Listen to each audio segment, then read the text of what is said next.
call the meeting to order, and thank you very much for being here. Any disclosures of pecuniary interest? Declare that closed. Approval of the agenda, please. Resolution that the agenda for the April 28th Quinte West O.P.P. Detachment Board meeting be approved. I need to move it. Member Reed and Councillor Kotsovas, second. Any comments or questions? All in favor? Thank you. Okay. Approval of the minutes, resolution, the minutes of the Quinte West O.P.P. Detachment Board meeting held on February the 3rd be approved. I need to move in a second. Councillor O'Neill, Councillor Kotsovas. Any comments or questions? All in favor? Thank you. Carried. Okay, we've got delegations. Inspector Reeve, you're on first, and we are pleased you're here. Yes, I am asked for a spot specifically just to introduce Inspector Christy McNaughton. So Christy comes to us from Northumberland Detachment, where she's been a detachment commander for the last couple of years. Prior to that, working primarily out of Napanee, but in many other areas of the O.P.P, Prince Edward County for a while as well. So she's been surrounding us. She's finally landing in the jewel of our little Quinte region here.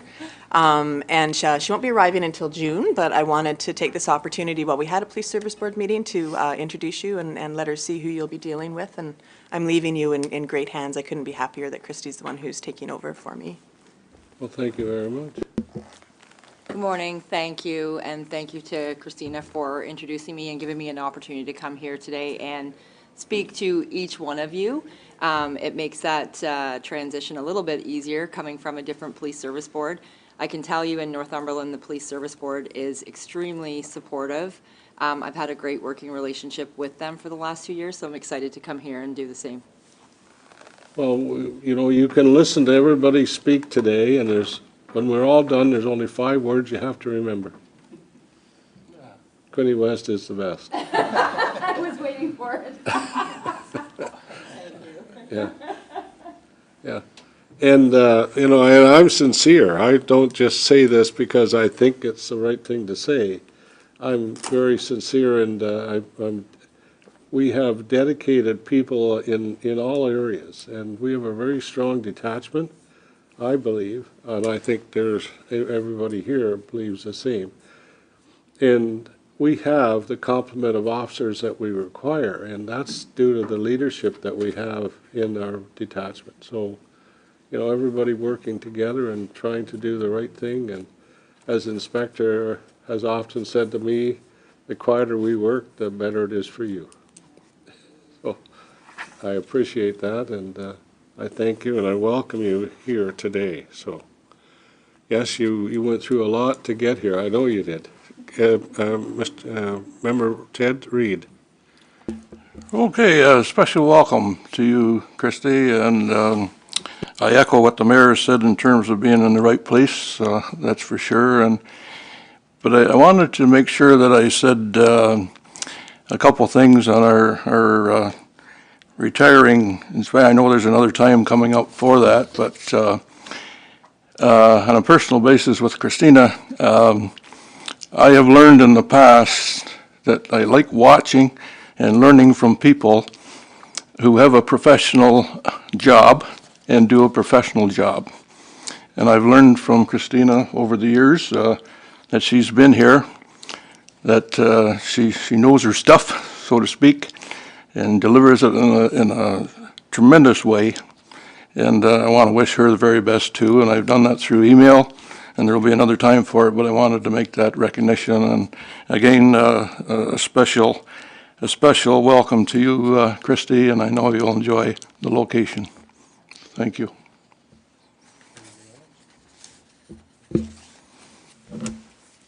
Thank you very much, and I know where you're located in, you know, I know where you're located in Coburg because I spent a good many days, hours, meetings on Darcy Street. So thank you very much. It's a pleasure to welcome you here today, and as I said when I'm all done, that's it. And you know, we have a lot of good people, and it's not just in the police department. You may have seen our Chief Whalen was recognized yesterday with, yeah, I got it on my phone. One of the, you see, oh, nobody else saw it? Okay, well, better make sure I have it right.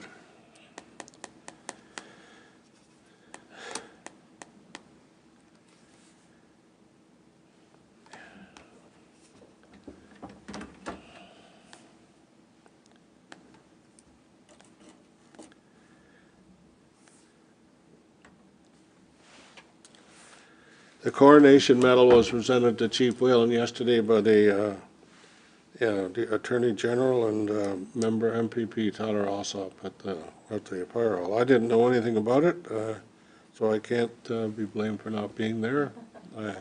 But I'm proud of him and proud of all our leaders, and I thank you so much for the work you do on a regular basis. So,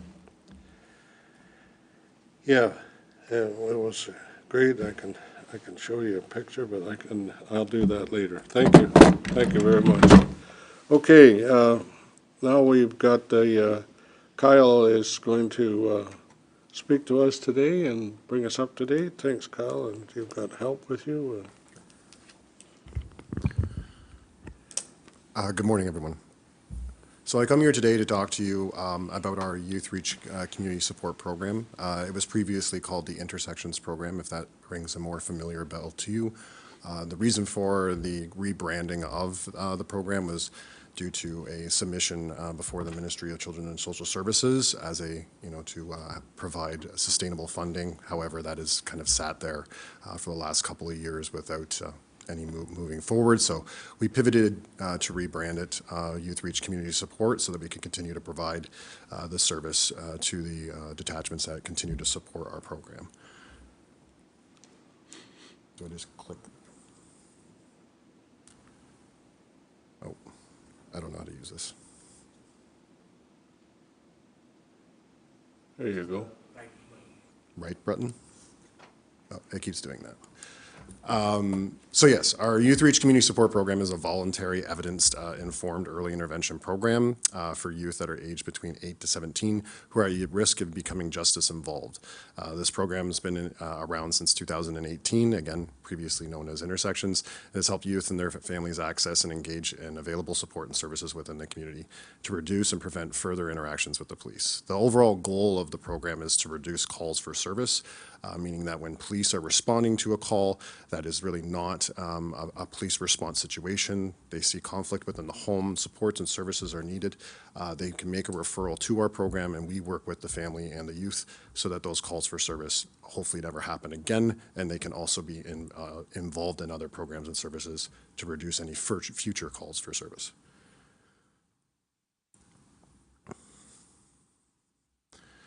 So how do you make the referral? A referral is fairly straightforward. There's two different options for the police officers to make a referral. They can either use a very old school kind of ticket book where they can fill out a very brief referral, a couple bullet points of what's happening within the home, and they can scan and email it to our program directly. They also leave a copy of the ticket with the family and the youth so that they have contact information directly for our program. And or they can scan a QR code that's available right on the ticket book front, and they can do an online platform referral with the same information. After that referral is completed, the step-by-step process is we reach out to the family and ensure that they are interested in being involved in the program. We complete an intake after that, fully explaining that the program is voluntary, that this is not a consequence-based program. It is here to support and help because we know that if we're kind of forcing the help or it's a voluntold type program, we are not going to get the kind of uptake in the program.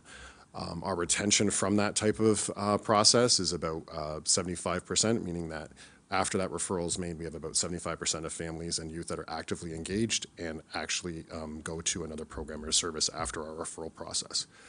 So in that intake, we gather the information happening within the home, school, community, what kind of struggles, issues, and as well as opportunities for that youth and family.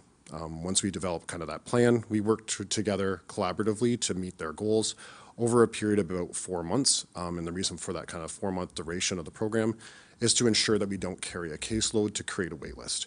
our program has no wait list, and we try to ensure that that stays the same, and that's the reason for that 4-month duration is we make it very clear we are not the forever solution, we are the interim solution in bridging those gaps to those other appropriate services and supports.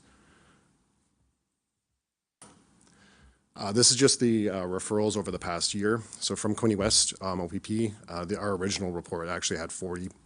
We had a little bit of an issue with our stats, so we actually had an additional 3 that we found. 86% of those were new referrals. 11% of those were re-referrals, and only 3% were reconnections, and a reconnection is simply the youth knew when we closed the file if there was any other issues or they just had any questions or needed further support, they could reach out directly to us. They did not need to contact the police to have another re-referral. So again, trying to reduce those calls for service. Where those kind of referrals go to afterwards, so these are the kind of programs and services that we are having the relationships with in the community. So we're making a lot of referrals to community resources and supports. That can be a wide variety of things. That could be things like volunteer information, Quinte, things like that. We do network with education very closely. Mental health, as you can see, makes up a large portion of the referrals out. Employment support, funding support, skills and programming, and other just kind of catches any other areas that haven't been addressed. Some of those community services that we are utilizing and networking families and the youth with include things like the St. Lawrence Youth Association Specialized Treatment Program, which actually is a program that works with youth that are showing sexually concerning behaviors at a very young age, and they do some assessments to ensure that they can again navigate those youth in the appropriate avenues. We also have good relationships with places like Autism Ontario Support Service Navigation, Carrie's Place, Quinte Treatment FASD. All the employment programs in the area know who we are, and we have a great relationship with them, trying to get our youth networked with them to ensure that they can find employment if that's a goal of theirs, as well as programs like Youth Hub. And I don't want to forget the HOPE program, which actually St. Leonard's helped integrate within our community, which is a parent support group that meets weekly virtually. So I won't go through all of these, but these are just some officer feedback. So right from frontline workers, former community support officers, et cetera, that work within our local community, that all say basically that officers' relationship with the Youth Reach program has allowed them to not only navigate again those difficult calls for service, but ensure that after networking them with the program, that they know that the youth, the families are getting the support and attention that they need to get involved in those appropriate services and programs. Just a quick kind of update as well, just to let you know what else we're doing. So this is not directly linked to that police support, but as you can see in the photo, we do have police join us in our presentations when we go and speak to students at schools. So we do a life skills-based programming, more specifically around things like consent and boundaries and online safety for both school boards within the area, both Hastings and Prince Edward and the Algonquin District Lakeshore School Board. We've been doing that for about the last 3 to 4 years. If you can go to the next slide real quick. We've spoken to almost 6,000 students at this point with this kind of early intervention and prevention type based programming. So again, just trying to get more information out there to reduce those kind of issues that may start to align with things like youth at risk. A lot of referrals to our program from police do involve those things like online safety concerns and consent and boundary violations. So today we've continued to receive $12,000 annually from the city, and we are very extremely appreciative of that. We're just requesting that same support from you today with the open-ended conversation around if there is any availability to extend it a little bit more. The reason why is we're trying to create more sustainability for the program. Youth Reach / Intersections, since the original grant that took place in 2018, has not had any sustainable funding for over 5 years. So we're doing the best we can with the detachments that we work with. However, we are extremely underfunded, which means that we are also extremely understaffed. We unfortunately lost our force staff, and we're trying to rebuild the capacity to get back to force staff so that we can continue to do this great work within the community. Thank you. Any comments or questions from anyone? Well, I think it's fantastic, you know, and sometimes we all need a kick, maybe a kick start or a kick to get us in the right direction, and I appreciate the work you're doing, and you're working with other organizations to help youth realize that they've got a lot to contribute, got a lot of options and opportunities, and most of them are challenging, but thank you very much. It's great. Yes, Member Ted. Okay, Mr. Chair, first of all, Kyle, I haven't met you personally, but I've heard a lot of good stuff about you and how committed you are to the program. And so thanks for that on behalf of everybody in the community. And in terms of the O.P.P board, I'm just one board member, but I consider this money as an investment, because if you don't deal with them, we're likely going to have to. Some of them, not all of them, but some of them. So I think it's money extremely well spent as an investment. $12,000, I don't know what that buys you today, not a lot, but I would certainly, Mr. Chairman, make a motion to support it with the 12 and open to discussion on that being a minimum, and go from there. So thanks very much, Kyle, for your presentation. Thank you, Ted. Thank you. I need a seconder for the motion. It's for committee's consideration lower. Okay. All right. Okay, we'll pass it on. Inspector. Yeah, Inspector? Thank you. I just wanted to add a couple comments in support of their application. Kyle and his group work out of our community services side of our building, right with the Quinte West O.P.P. So they're embedded in our program. And they deal with the youth right from the ones that are at risk of being in the justice system, and they manage to divert them, to the ones who have diversion programs instead of charges, to the custody. So that full gamut is there. They're very responsive to us. And we have had this support from the Police Service Board since 2018. The last few years, we've been able to recoup that money through the Community Safety Policing Grant, which has expired as of March 31st. The new application that I'm submitting this week is asking for the $20,000, so there's no guarantee, but there is an opportunity to recoup some of that through the grants, and we have been successful in the past. So I've asked for the $20,000, anticipating that we maybe, you know, if we get it either way, we can help them out. But that ask is into the government, and we hope to know within the next couple months whether or not that money will be retrievable. Okay, well, thank you very much, and I'm sure that you know you'll be successful, and we'll help any way we can. Make sure our finance department knows what's happening, and that way we're all on the same page. Yeah, thank you very much. It's a great program, and you and I both know that you know, long road has no turns, and yeah, if you can help anyone, I don't know, I haven't worked in a long time, I guess, but when I was in education, they used to say it was $100,000 to keep one inmate in Warkworth.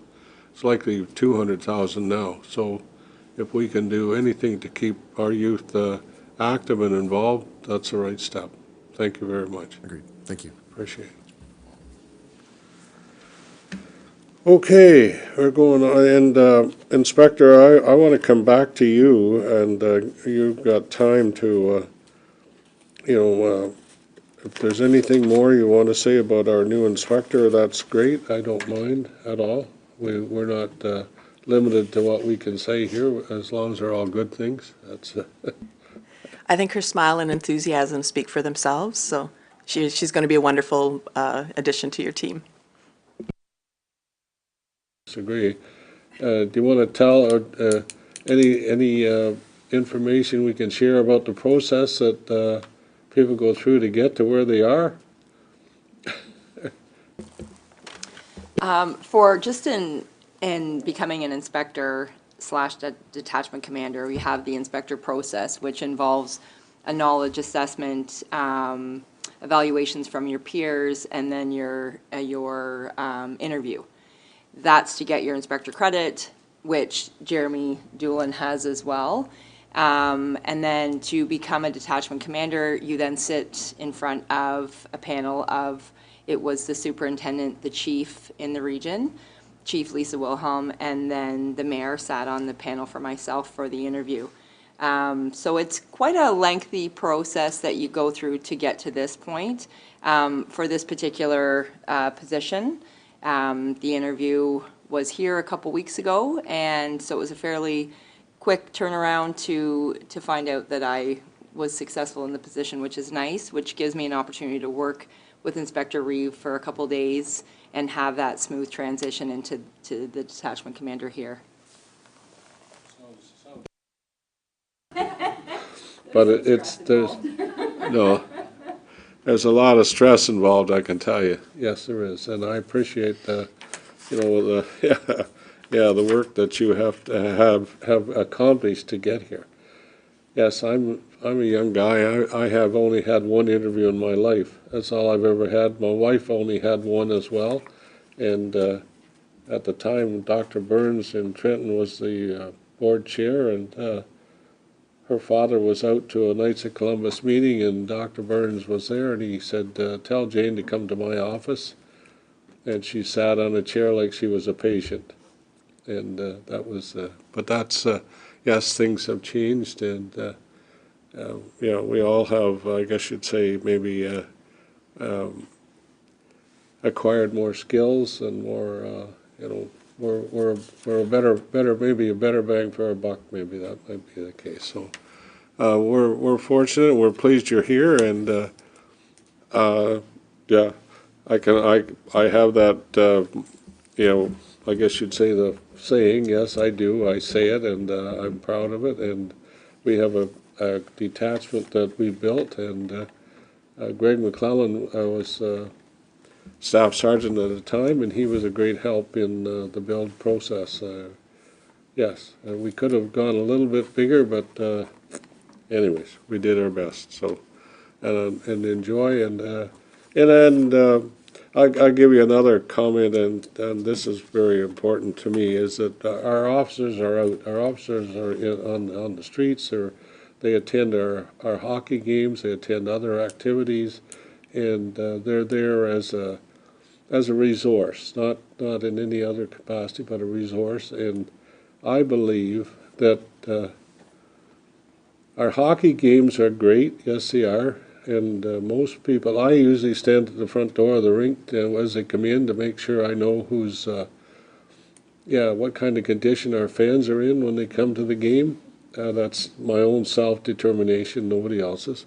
And if I'm concerned, then I share my concerns. But otherwise, we have a great game, and our officers are there, and people are glad to see them. Very glad and very proud. So thank you very much, and we'll keep doing what we're doing and try to do our best. Okay, anybody for public input? Anybody else? You got one that has, you're good? You're good? Okay. Anyone else on the screen that, no?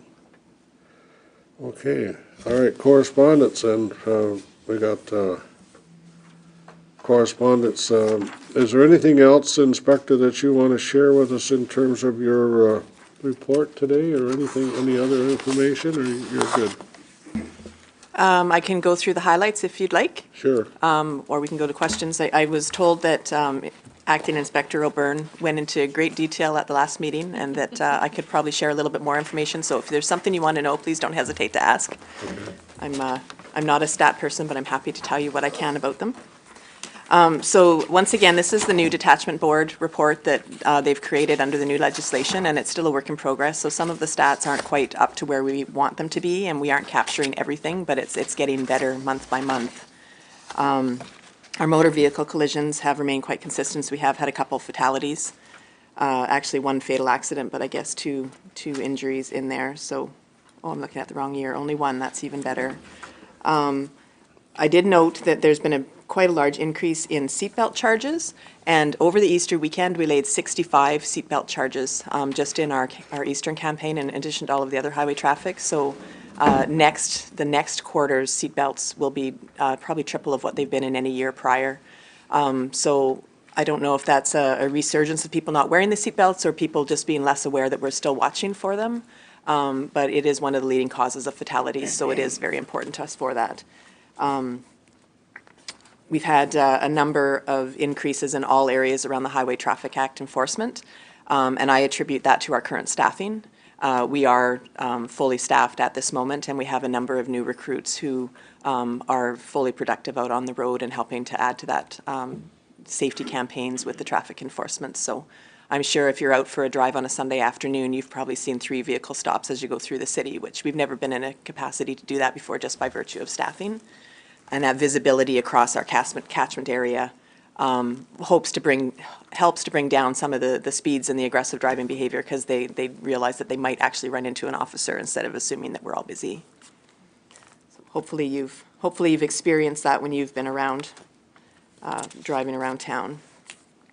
Our violent crime is down overall, which is wonderful to see, but up in the areas of weapons and other threats of violence. So those stats take a little while to catch up, with this only being the first 3 months of the year. There's a number of investigations that would still be ongoing and aren't resolved yet.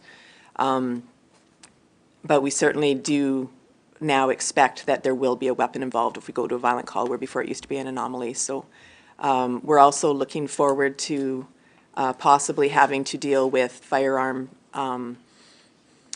amnesty, the buyback program that is supposed to be implemented this month, but it's not quite set up yet. So we're expecting an influx of weapons coming through our office through that program, and we're kind of preparing with training and space for storage and whatnot for that eventuality. Of course, those are currently legal weapons as opposed to these ones that are either used in crime or illegal.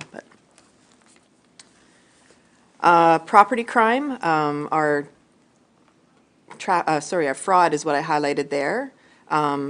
It's down in numbers, but fairly consistent, down being 10 calls. But of interest is that they've created an East Region fraud investigation team. So they've taken officers who either have a capacity for fraud investigations or that don't have use of force and can't do frontline duties, and they've made a team that is assisting all the detachments with the smaller frauds. So the ones that we would have a possibility of laying a charge on, but maybe don't have quite the time or capacity to deal with. And also some of the ones that are, a one-time incident, but of larger amounts.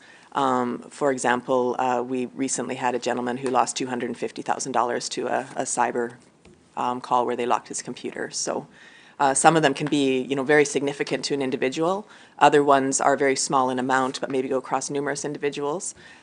So that team has, I think, 8 officers attached to it right now, as well as a detective sergeant, and I suspect that we'll see much higher clearance rates as they get their feet under them and get going, which is great, because it's not adding extra workload to our officers here, it's helping them with that workload on a regional basis.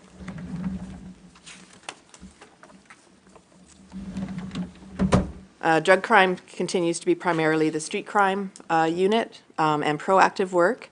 We're also making a number of seizures through traffic stops. So when our officers make a traffic stop, they stop for the reason under the Highway Traffic Act, but they always have their eyes open, and if someone has drugs in the console or appears to be impaired or has any other indicators, then they can search that vehicle and get firearms and drugs out of vehicles that way as well, that also contribute to those stats.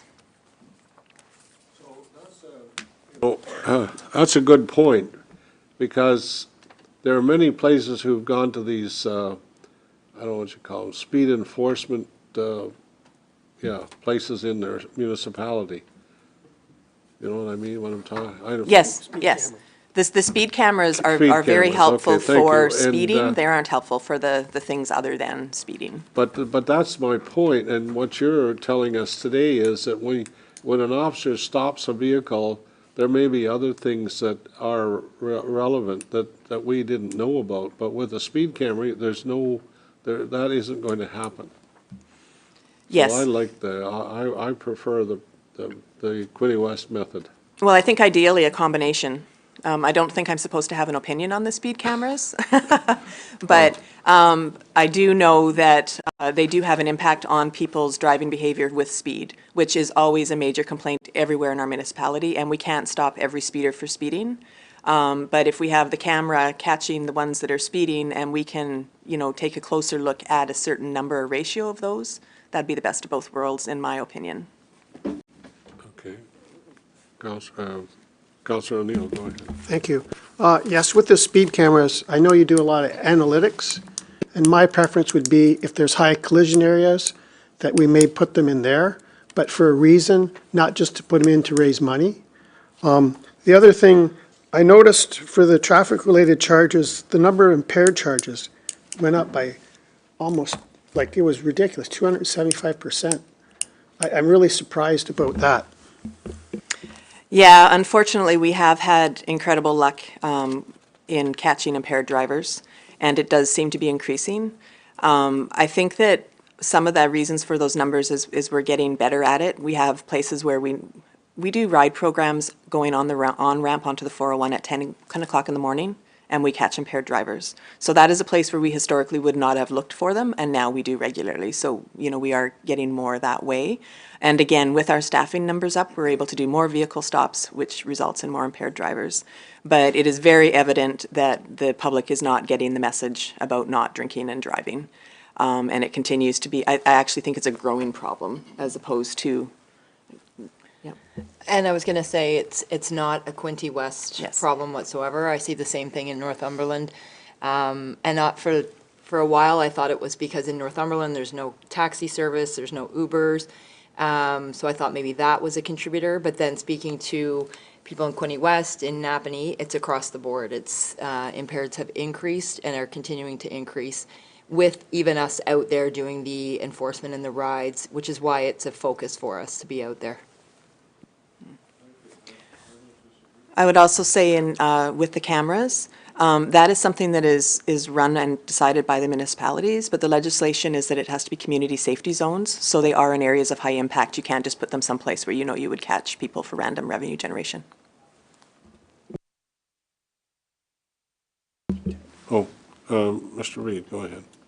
One step back from the speeding cameras, I guess I'm behind time sometimes. No, I really appreciate, and maybe you've already advised the new inspector that I'm a real pain on the fraud stuff, especially with seniors. And but the progress that's being made is significant, and I just know those numbers are not the real numbers, but a lot of people aren't reporting. But you know, from the headlines and the O.P.P's.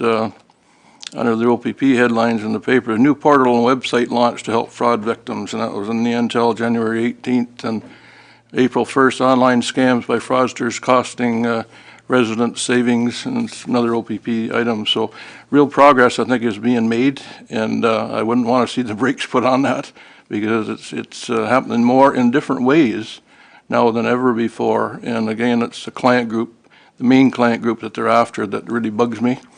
Taking advantage of those who perhaps can't respond as quick as some.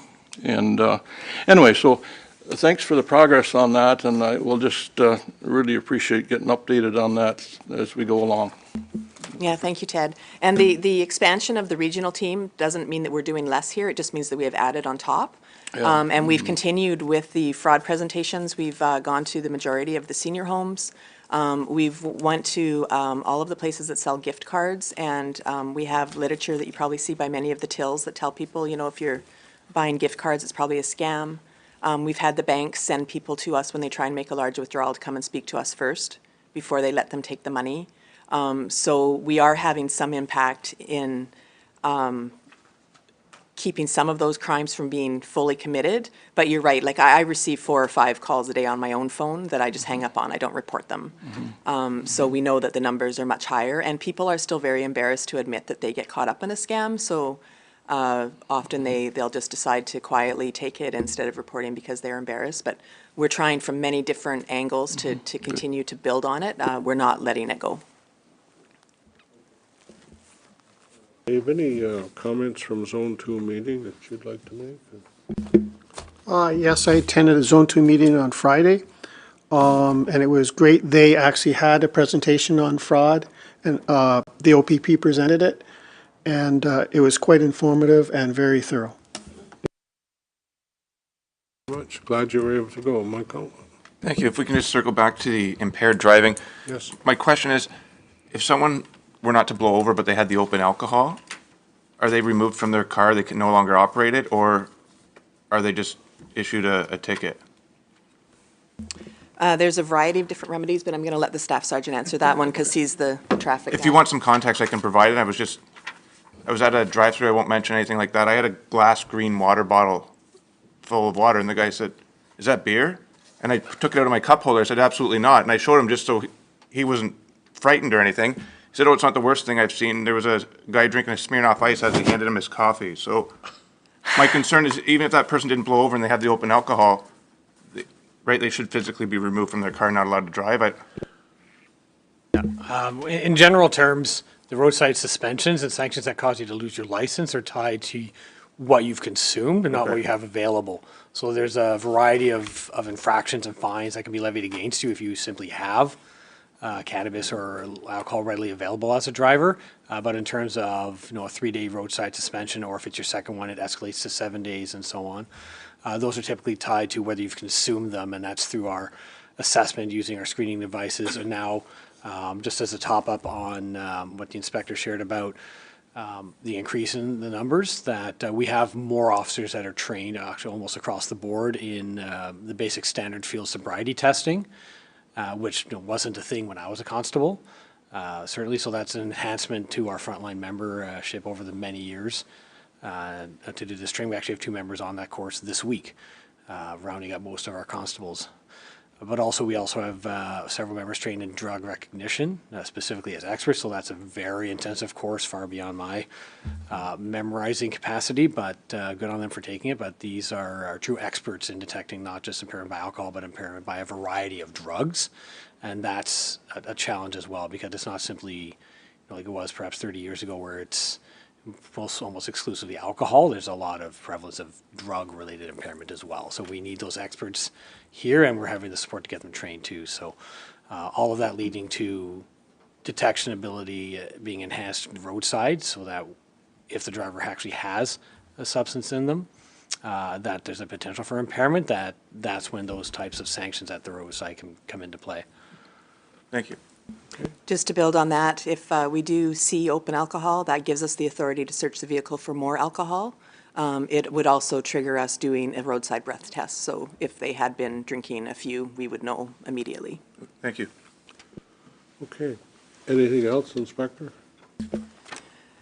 There's the other details about clearance rates. Public complaints, I noted that it shows we're up 400%, but that's 5 complaints, which was actually equal to 2 years ago at this time.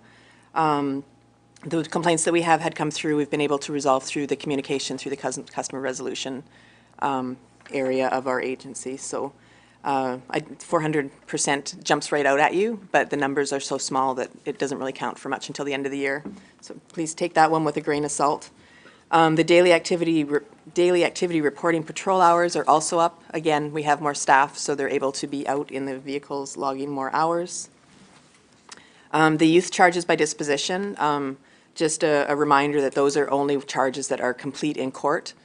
So anything that's still going through the court system that can take a year or 18 months to go through is not yet logged on. So you'll see that number grow as we go. They're also looking for ways to look for youth statistics that are not charge related. So we would rather have positive interactions with youth and not have them enter the justice system than we would have charges, and we want to reflect that as well. And that's many of the things that, again, St. Leonard's kind of does through the referral processes, but we also do a number on our own. We are, daily dealing with family disputes where we're dealing with teenagers who need assistance and, diverting them in some way, or of course all the school interactions with our officers there. Mental health occurrences remain consistent. We have just signed our updated memorandum of agreement with Quinte Healthcare, where we talk about such things as transfer of care at the hospital to reduce officer wait times. Our MPAC team continues to assist us with that by being a conduit for communication with the hospital and with our assessments for mental health, because they're the experts in what's an apprehension and what's maybe something that can be diverted with other resources. So we certainly are building on efficiency. We are not having an impact on the numbers of mental health, but again, that's a health issue, not a police issue. So we're really just trying to be more efficient in it to let our officers get back on the road. And our overdoses have gone right down, which is lovely. So I don't know how that compares with EMS or fire or what they're coming to, but the police-related ones, we really have responded to very few so far this year. So pending any other questions of anything you highlighted, that's my report for this quarter. Okay. Any other comments or questions, members? Anybody? Well, thank you very much. Yeah, very good, very thorough, and the ones that went up, we'll deal with. The ones that went down, we'll be thankful for, right? That's for sure, yeah, yeah, right. You know, there are a number of changes in the workplace, too, that are impacting, I believe, the amount of alcohol being consumed. And I know in some workplaces, if you show up for work and you show any signs that, you know, the night before wasn't maybe over when you came to work, in many cases, you're asked to go home. Or I guess, not just asked, told, I guess, in some cases. So I think there are a number of positive, you know, outcomes from the work we do. So, thank you. Anything else? Anyone else? Councilor Newell? Thank you, Mr. Mayor. Through you to the inspector, a question: when there's an impaired charge or a speeding charge, does any of that money go back to the detachment? And if not, is it different if there's like Kingston Police Services that's not provincial? For highway traffic charges, so a speeding charge, a portion of the ticket goes through to Hastings County, and Hastings County divides that among municipalities, the formula of which I do not know. So there's nothing that comes directly to the police, and there's nothing that comes directly to the city. It comes through the county. Impaired driving, that's criminal code. That goes through an entirely different system, and any fines that are through a court process, and that goes into a different pot of provincial money. It doesn't come through the county at all. But then the provincial money, they may give that back in grants or stuff to help enforcement too, right? I don't know the exact Okay. process that it goes through, but yes, it just goes into their provincial pot for distribution. We'll get it, yes. We're on the list. Nothing that we do is a money generator for the municipality, though. It's all based on public safety and enforcement. Okay, anything else? Otherwise, anything under new, I again thank St. Leonard's for the work you do, and we'll certainly help you any way we can. And yes, make those applications and make sure you've got funding to deal with your, I guess you'd say, members and your employees, because yeah, we can only do so much with what we've got, and we can expand. We can do even more. So, thank you. Anything under new business? Anything else under new business? Anyone? Sorry, Mr. Mayor, before we move on, can I just get a motion to receive the correspondence? Yes. Items A through D? Yes. Mr. Reed moves, seconded by, oh, what's the first name, Joe? Jen. Gee, I'm sorry, Jen. It's okay. Doesn't want to stick with me. not here enough. Any questions, or all in favor? Thank you. Carried. Okay. Anything else under new or other business? Anything else? Items for consideration. What did I do? I leave some items for committee consideration. We've already covered. There are them. two there that I'd like to speak to briefly Oh, okay. if you still have time for me. Go Thank ahead. you. You're welcome. The Community Safety and Policing Grant, I did mention the portion that we applied to try and assist St. Leonard's. This grant that we're submitting this year is only a one-year grant. Generally, it's on a 3-year cycle. This one's only for one. But I've addressed 4 different areas. So one is our victim assistance program that works out of our detachment. Again, we've assisted them through the Police Service Board for a number of years, and they have a dedicated worker that works in our office based on that funding. Second one was St. Leonard's. And the third one is Volunteer Information Quinte. What Brenda and her team have been doing is helping at-risk youth with getting their community hours, either for court-ordered hours or to get their standards for high school so that they can get a diploma and hopefully go somewhere with their life. So they've been dedicating a lot of time to that and working with Kyle and his team for some youth that are identified. And they're also looking at expanding that programming in conjunction with the O.P.P. to do some youth activities where we actually bring the youth together and help them with socialization and maybe some basic skills through activities. So Those are the 3 community agencies that we're looking at working with directly and helping to fund if we get that grant. The 4th area is under the community safety and well-being planning with the city, where we would be having a community awareness campaign under Director Grimmon's direction with her team, where we would be helping, putting something out to try and push forward some of the activities that support that plan, but also just have a general awareness and engagement platform to try and get the public more involved. So the total of the grant this year is just over $60,000 that we can apply for. I've applied for every penny, and I'm hopeful that those are the programs that we'll be able to expand on. Good, that's great. As we've acknowledged, 60 doesn't go far, but it's better than what we've been getting, so. The other portion that I had them put in the packet today was around the action planning. I'm sure that Acting Inspector O'Byrne probably mentioned it and provided kind of a spreadsheet last time around.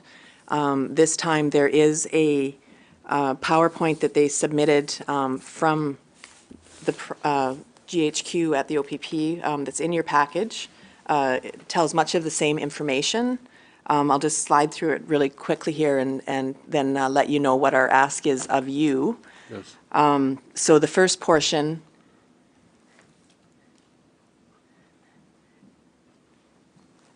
can I work from here? Which button do I push? Bottom one?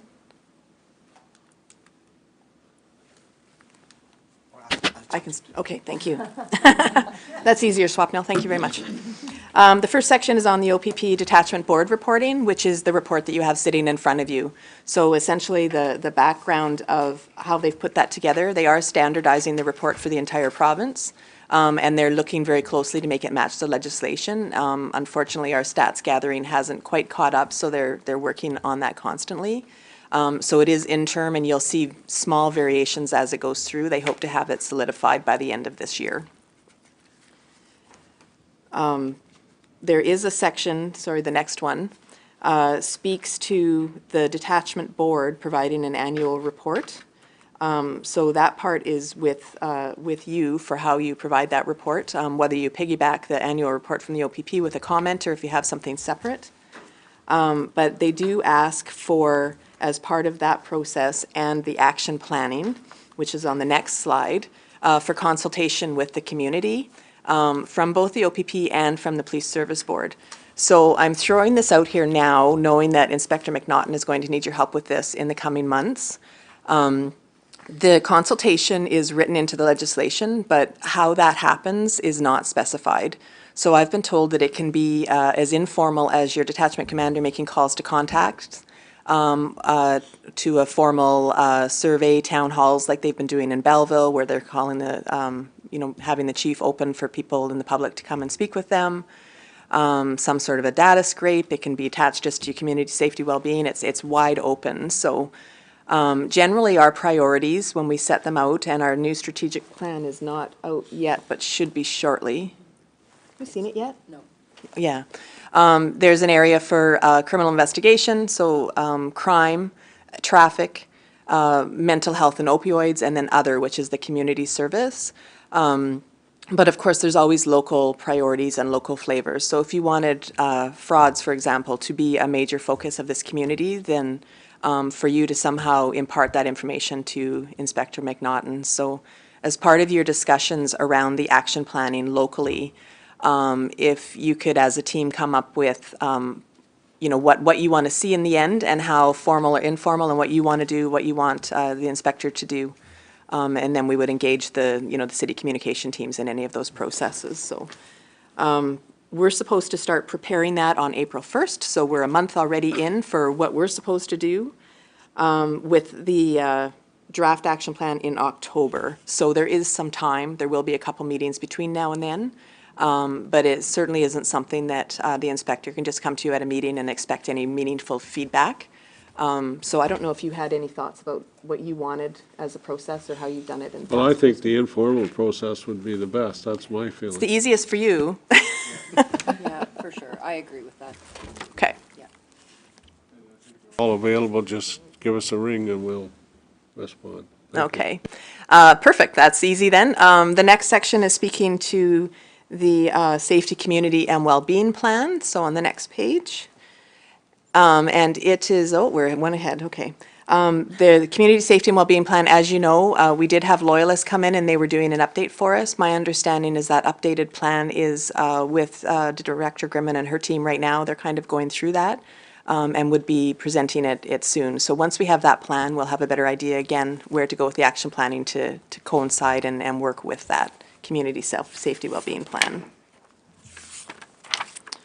Action planning, there's the detachment commander performance feedback. So you have done this for me in the past few years. They're making a new form, largely based off of the one that you're familiar with, so that you can provide feedback for your detachment commanders, and they'll be sending that out through your board secretary in the near future. The detachment board branding and logos, you guys have already completed this, so we are the Quinte West Detachment Board, Quinte West O.P.P Detachment Board, and it looks exactly like the Thunder Bay, only with Quinte West in there. Very easy process with us being a single location. Some other areas had to negotiate on the names. And the rest of it is really just about branding. So the second last page there is a chart on responsibilities and timelines. So Josh does have this, and I've provided it through a few different packages. So this is all in conjunction with Lisa Darling at the Ontario Association PSBs. You should be getting the same information from both sides, but again, just highlighting what the O.P.P would do and what the board responsibilities have are to be. And that's all of the information on that. Now I'm done talking. Thank you. Any questions for Inspector? Or any? Okay, then need a motion to receive. Need a mover, Michael, moved by Michael, seconded by Jen. Thank you. Okay. Any comments or questions? All in favor? Thank you. Okay. Great. Anything else under? I guess I'm still at new. Any other information from you, Inspector, at this time? Or, yeah, good. No, Your Worship. The only other item is the St. Leonard's request. Yeah, okay. Yeah, well, we'll continue to support that to the best of our ability. Just want to remind everybody. I know, Inspector, you did speak to Rotary not too long ago and brought them up to date on a number of areas in our city, and they were very pleased and thankful. Appreciate the information and you being there. We also have fishing derby coming up, I think this coming weekend, so there'll be a number of boats and boaters and all the rest of it, so and I don't know all the regulations, so I can't, there's nothing I can quote, but I know you will have a job to do, and that's the way it is. Go ahead, Dave. Thank you, Mr. Mayor. Through you to the clerk, do we need a motion on the funding request? Thanks, Councilor O'Neill. I was just about to ask Inspector Reeve whether or not we needed a formal motion for the St. Leonard's request. Wouldn't hurt. In the past, they've had a motion and then set the amount for however many years or for the year. So was it 20? 20,000. 20,000? I think Ted had already made that motion earlier. But I didn't have a seconder. Okay, Jen seconds it. Okay. All in favor? Just for clarification. Go ahead. They had asked for 12, correct? And Christina said that you were She applied for 20. So just that there's direction, and I know Kyle mentioned that he'd like more than a one-year commitment so they can do planning. Yes. So I'm happy to support any amount that the board is comfortable with. I would just ask that we do 2 years for now. No matter how worthy the cause is, I always am happy to support them. I just like it to coincide with the council term, just so that the next council isn't taking on someone else's decision. So I'm happy to support for 2 years. They have a bit of consistency, and then whatever amount the board is, again, going to approve. But I think the ask is reasonable. Yeah. I don't think it's even, So was it the 20 then? yeah, that's what I would ask, yes. So 20 for 2 years or 40 for 2? 20 a year, 40 20 for 40 for 2 years. Okay, Yes. yep. That's what you're moving. right? All in favor? Carried, thank you. Okay, anything else under new business? No? No. Okay, well, I'll go back to Inspector McNaughton. Is there anything that you want to mention and that you haven't already? And I guess my question would be to you is, what are you looking forward to? And I know you can't do it all in 5 words, but I think the biggest thing I'm looking forward to is obviously just getting to know the stakeholders in the community and starting to build those partnerships. Being in Northumberland for the last 2 years, I've been able to do that. It takes time, but I am committed to building those relationships right from the first day that I get here. So that's probably the biggest thing I'm looking forward to within the community. And then within the detachment itself, it's getting to know each and every one of the officers there and being able to support them from June 2nd when I start there until I finish my time there. So it's a big deal for me to support not only the community we serve, but the members of the detachment. Those are my 2 priorities. okay, well, my comment to you would be the largest taxpayer in Quinte West is O.P.P Trenton. Yes, so I'm sure you'll get to know the commander and his chief and so on very quickly if you haven't already. And the second largest taxpayer is Trenton Cold Storage. So I'm sure you'll get a chance to meet Mr. James Senior and Junior and have a chance to let them know you're here. And yeah, so, and then of course all our residents, you'll have a chance to meet them as time goes on. So thank you very much, and we're proud of, as I've already said, and I don't have any problem saying it, that we're proud of our detachment, proud of the members, proud of the work they do. And most of us have speed control systems built into our car called a wife, or at least I know mine does, I can tell you that. But maybe we're not all the same, right? Speak for yourself. Right, that's right, yeah. But I'm also proud of our, objectives to reduce the impaired driving. I still find that very difficult to comprehend, and I think we need to reach out to the province and let them know, yes, we're working, we're doing what we can, but we need help, we need more help. We have to continue with the programs. And the 401 is a fine example of when you pick up garbage on that 401, what you encounter and what you discover. So, again, thank you very much. I think I've said enough, and unless there's anything else, we need two for confirmation and 2 for adjournment. Thank you. So we got 2, pick 2. Josh, you can't go wrong. Jennifer's hands up, you can pick her twice. And Ted Reed, he's here alive and well from what's that? I think it's Oak Lake Cruise Ship Lines. He's Sold out this year. captain. He's sold out this year. So okay. And Chuck O'Malley was on earlier. He's on an island, isn't he, someplace? Or Yep, Amelia Island. Amelia. so, and we'll forgive him. All right, we're good.